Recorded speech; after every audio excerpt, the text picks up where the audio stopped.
for a stop to violence against women. The Philippines has a law laban sa pang-aabuso sa mga kababaihan. The Anti-Violence Against Women and Their Children Law, or what is commonly known as the Anti-VAUC. Suportado ba yan ni First Lady Liza Marcos ang mga hakbang sa paglaban sa karahasan at pang-aabuso sa mga kababaihan?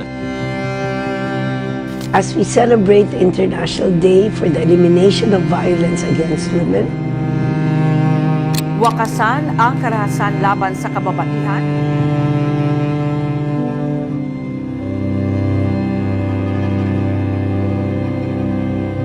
Maligayang pagdating sa taon ng March to End Violence Against Women na pinangungunahan ng Philippine Reclamation Authority at kasama po natin ang Parañaque Local Government Unit.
Parañaque LGU, magandang umaga!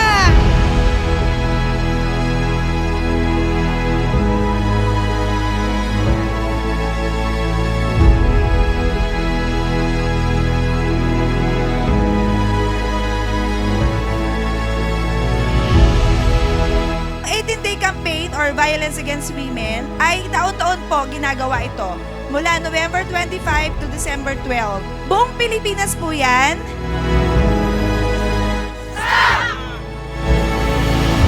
We have marched together today, not just across the street, but across a shared commitment to a future from free violence against women.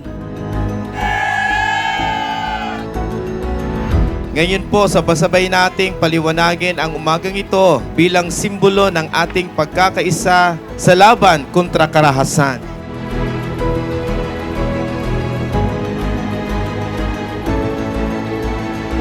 Ito ang ating panata, hindi tayo mananahimik, hindi tayo tatalikod, sama-sama nating sisindihan ang pag-asa!